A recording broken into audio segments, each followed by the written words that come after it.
everyone, welcome to the class. In our today's class, we are going to learn about a very important constant value in chemistry which we often use while solving the problems in gaseous state and thermodynamics. Okay.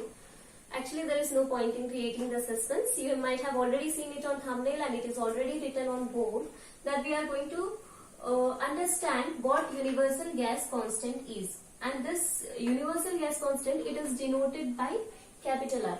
So today we will understand what this universal gas constant actually means, what is its significance, and we will also solve or will also obtain different values of R in different units, okay? And these are the values we will generally consider while solving the problem. So I am going to solve the R for these three values today, okay? So let us start. So where does this universal gas constant appear? Where do we find it generally? We find it in ideal gas equation, which is given by PV is equal to nRT. So when I say ideal gas, and I'm presuming that you know what an ideal gas is, okay? Any gas that obeys the gas laws or this equation at all values of temperature and pressure is called an ideal gas. So if you want a detailed class on ideal gas, please let me know in the comment section. So this here, the P represents the pressure, okay? V represents the volume of the ideal gas. N represents the number of moles.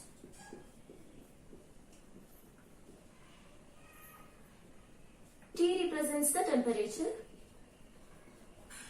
And this temperature is obviously expressed in Kelvin. If you have watched my video on Kelvin temperature, you will know that why the temperature while solving the gas laws or gas equations is always expressed in Kelvin. If you have not watched that video, please watch that video. It will be very useful for you. So, okay. Now, if I want R, what do? I take this N and T to the left side and I get R, which is PV over N into T. Okay. Now let us try to understand what is this R. P represents pressure. Okay. We know that P or pressure is force per unit area. So I can write pressure as the unit of force by unit of area. These are the units, okay? I am not considering the magnitude of force by magnitude of area. I am just considering the unit of force and unit of area here, okay?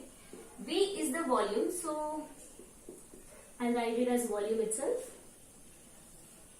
N represents the number of moles, so it is just a number. T represents temperature, which is in Kelvin, okay? Now I can write volume as area into length, okay? So force by area into unit of area into unit of length. This is N into T. Now you can cancel the units of area, okay? Now what do we get? We get unit of force into unit of length by number into temperature, okay? Length can be written as displacement, okay? Length is nothing but displacement. So I can write this as force into displacement, I mean unit of force into unit of displacement over N into temperature. So what is R? R is this, force into displacement by N into T. We know that force into displacement is work done or energy. Now I can write this force into displacement as work or energy by N into T. Now this R, it becomes equal to work or energy when N is equal to 1 and T is equal to 1. So I'll write it here.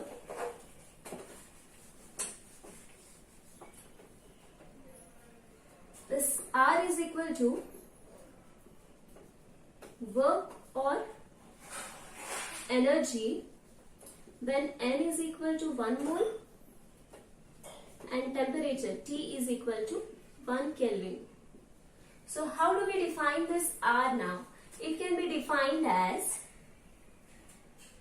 work done by 1 mole of an ideal gas at 1 Kelvin temperature. Okay. So what is this R? R is nothing but the amount of work that an ideal gas does. The amount of work that 1 mole of ideal gas does when the temperature is 1 Kelvin. So this is the significance of R. It represents the energy or the work that an ideal gas can do. The 1 mole of ideal gas can do at 1 Kelvin temperature. So I hope you have understood this. Now we are going to solve for these different values of R. Let me tell you one important thing. No matter what, this R is always a constant. Then a question arises, why do we have these different values of R? This is because the R is expressed in different units here. Now consider 1 meter or 100 centimeter. Okay, 1 meter and 100 centimeter, both are same, but the values are different here. This magnitude is different here only because they are expressed in different units. Okay, so similar is the case with R. So to solve this R, give me 1 second. I am going to rub this. Okay. To solve this equation for R, we need the value of pressure, we need the value of volume, we need the value of temperature. Now number of moles, N is considered to be 1 mole here. Okay. So, but we need this 3 values, pressure, volume and temperature. Now, to solve this R, we will consider a condition, standard temperature and pressure condition. Okay. What is the standard temperature and pressure condition? The standard temperature pressure condition is defined as the condition at which the temperature is 0 degree centigrade, or when expressed in Kelvin it becomes 273 Kelvin. Okay. And the pressure is 1 atmosphere. Okay, now we have pressure and temperature with us, but we do not have what is volume. So how can we get this volume? We can get this volume from Avogadro's law. So volume here is obtained from Avogadro's law. So what this Avogadro's law says, it says that volume occupied by any gas, volume occupied by 1 mole of any gas, 1 mole of an ideal gas, any ideal gas, okay, at STP conditions, that is 0 degree centigrade and 1 atmosphere, is always 22.4 liters. Okay.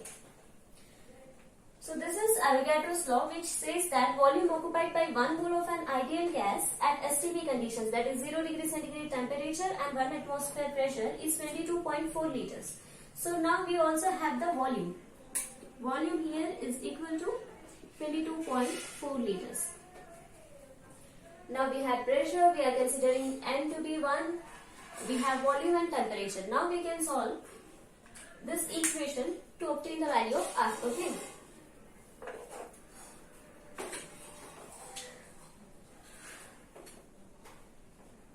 So P is equal to 1 atmosphere, N is equal to 1 mole, volume is equal to 22.4 liters, temperature is 273 Kelvin. Okay, but before that, look at these units. What is common in them?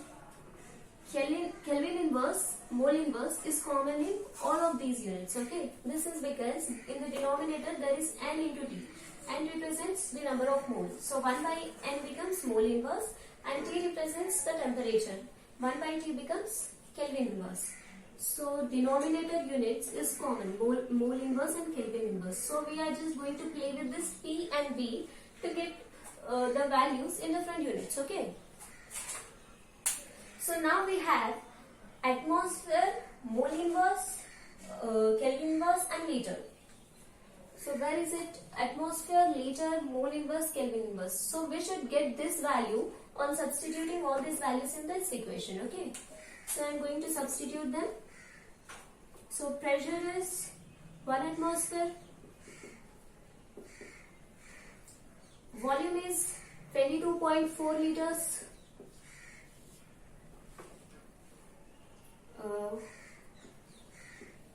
This is 1 mole, number of moles is 1, and temperature is 273 Kelvin. I'll take the help of a calculator to solve it. Oh, I got this value as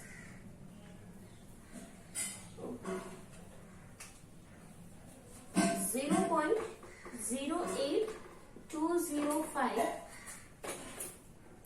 So its unit will be liter, atmosphere, Kelvin inverse and mole inverse. Okay, which is very close to this value, 0.0821. Okay. Now let us solve the value of R for this unit.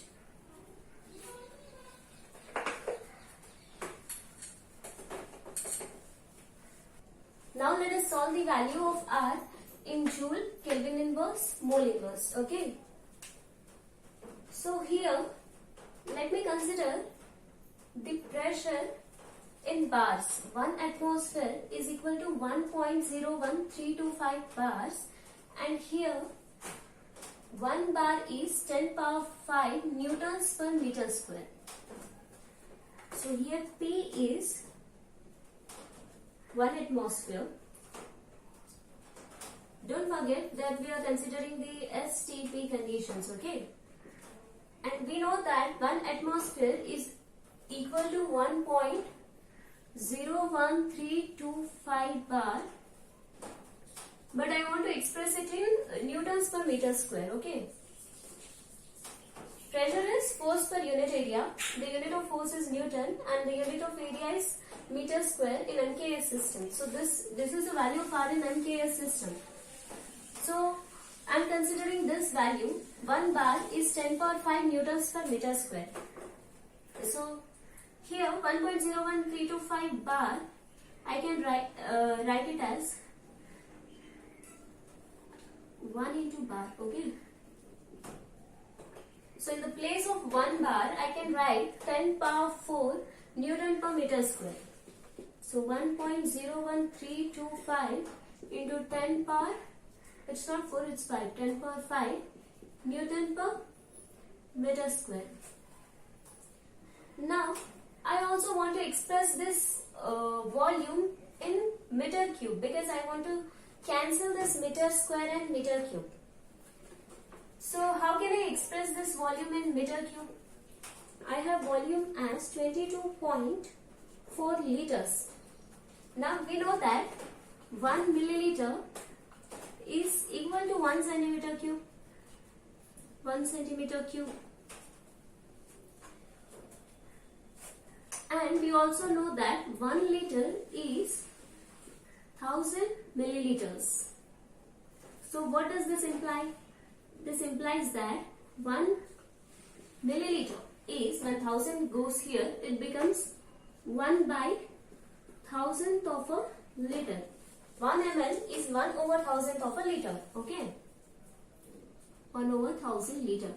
Now I can write it as 1 ml is equal to 10 power minus 3 liters. Okay.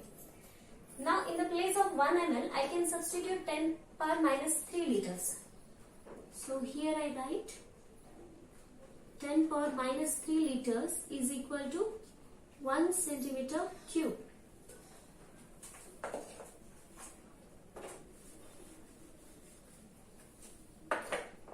But I want to convert this volume, which is expressed in liter, in meter cube, not centimeters cube. So I have to replace this centimeter with meter now. We know that 1 meter is equal to 100 centimeter. So 1 centimeter is equal to 1/100th of a meter. So 10 power minus 3 liter is equal to, I can write it as 1 into centimeter whole cube. 1 cube is always 1 cube and centimeter cube is centimeter cube. So in place of 1 centimeter cube, I can write 10 power minus 2 meter. In place of 1 centimeter, I can write 10 power minus 2 meter. So 1 centimeter is 10 power minus 2 meter. So this becomes 10 power minus 2 meter. This is 1 into centimeter is 10 power minus 2 meter whole cube. So 10 power minus 3 liter is 10 power 1 into 10 power minus 6 meter cube. That is nothing but 10 power minus 6 meter cube. So here it becomes 1 liter is equal to 10 power minus 6 meter cube by 10 power minus 3. Okay, let me rub this one and write it here. Now I can write 1 liter as 10 power minus 3 into 10 power minus 3 meter cube by 10 power minus 3. And I can cancel 1 10 power minus 3. And I can write 1 liter as 10 power minus 3 meter cube. So 1 liter is 10 power minus 3 meter cube. That means 22.4 liters become 22.4 into 10 power minus 3 meter cube. Okay.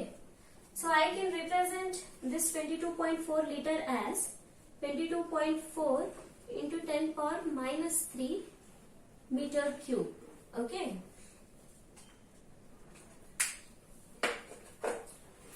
Oh, I'm rubbing this now.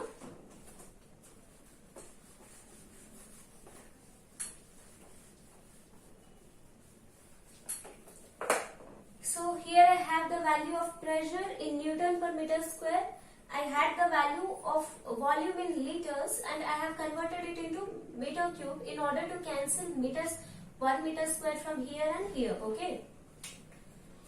So I am going to substitute these values. Obviously the value of N will be 1 mole and the value of T will be 1 Kelvin. Now I am substituting these values in PV over NT. So R becomes, so what is P here?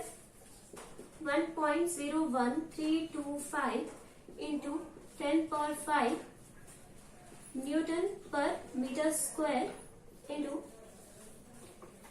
22.4 into 10 power minus 3 meter cube by 1 mole into 1 Kelvin. So here I can cancel 10 power 5, 10 cube and 10 power minus 3. So that becomes 1.01325 into, this I can write as 10 power 5 into 10 power minus 3 is nothing but 10 power 5 plus minus 3. This is simple, okay. So here I can cancel meter square and meter square. 1 meter is left here. So here what are the units left?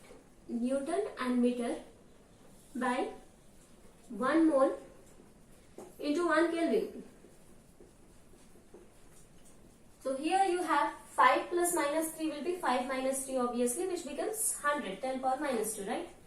Now here I have 1.01325 into 100 Newton meter over 1 mole into, it's not 1 Kelvin, it's 0 degree centigrade, which is 273 Kelvin.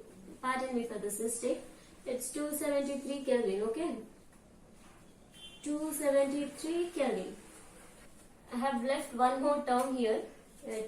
This 22.4 is missing. Into 22.4. Okay, into 22.4 Newton meter. I am getting 8.3138. Okay, where do I write? I'll write it here. For instance, R is equal to 8.313846 something. Newton meter into Kelvin inverse, mole inverse, or mole inverse Kelvin inverse. It's the same. So 8.313. Okay, this is similar to this value. One more thing, we have 1 Newton into meter is represented as joule. Okay, and it is the form of work done or energy. Joule represents the work done or energy. This is force into displacement. Newton is a unit of force and meter is a unit of displacement. So force into displacement is the energy or work done. So joule is a unit for calculating the energy or work done. So joule represents the work done in carrying an object when you apply a force of 1 Newton on the object and displace it through a distance of 1 meter. So that is nothing but joule. So I am replacing this Newton meter with joules. Now I can get here 8.314. I'll round it off and make it as 8.314. Okay, Newton and meter is joule, Kelvin inverse, mole inverse. So we have got this second value also. 8.314 joule, Kelvin inverse, mole inverse. Now let us calculate the R in terms of calories, Kelvin inverse, mole inverse. Okay. If you have noted it down, I am going to rub this. I'm going to rub this all and just represent this number.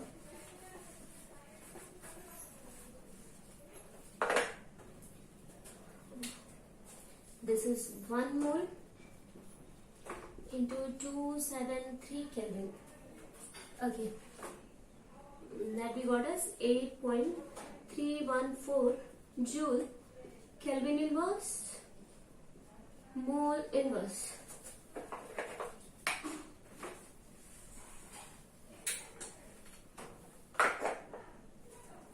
Now we also have the relationship between calories and joules.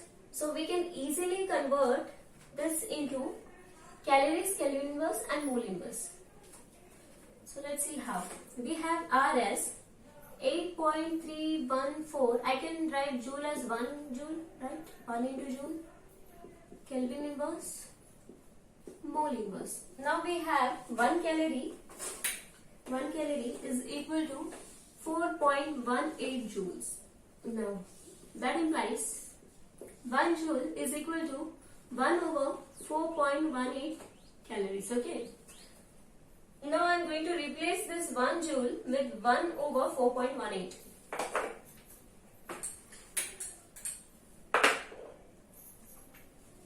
So this becomes 8.314 into 1 over 4.18 calories, Kelvin inverse, mole inverse.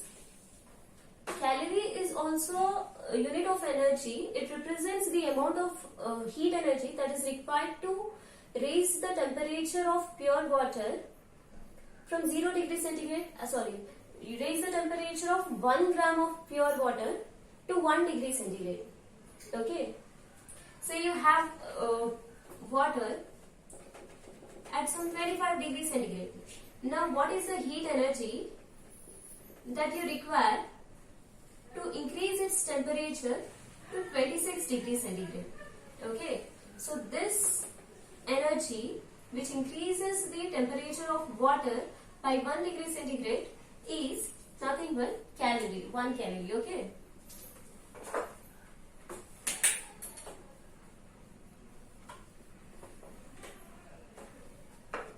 Okay, now I am going to calculate this. The only thing I need to do is 8.314 divided by 4.18.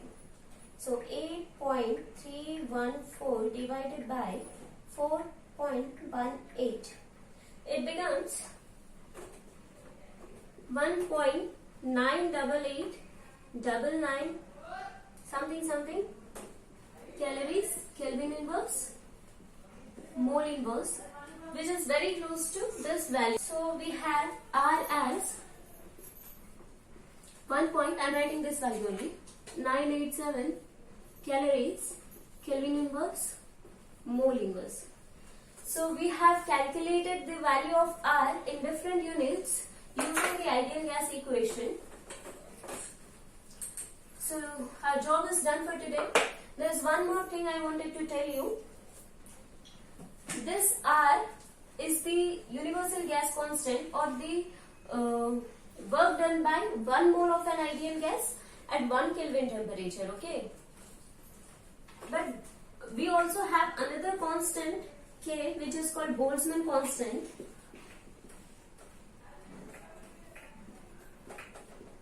And it represents the work done by 1 molecule of an ideal gas at 1 Kelvin temperature, okay? How do we get this? R is for 1 mole, okay? We know that 1 mole is 6.023 into 10 power 23 number of particles, or 23 number of molecules. So I can write it as 6.023 into 10 power 23 molecules, okay? So K, this represents for 1 molecule. So R is the gas constant for 1 mole, K is the gas constant for 1 molecule. Now when I divide this R by Avogadro number, 1 mole has Avogadro number of molecules. So when I divide this R by Avogadro number, this is also represented by Na, N subscript A. So when R is divided by Na, we get the value of K, that is gas constant per molecule. So K is nothing but R over Na. The gas constant per molecule. It actually represents this K represents the energy carried per molecule. So today in this class we have learned very important things and also very helpful thing, because if in any question this value of R is not given, and if you don't remember the value of R, you can always solve this for any of these units using this equation, okay? It's simple for you now. Okay, hope this class was helpful for you. See you in the next class.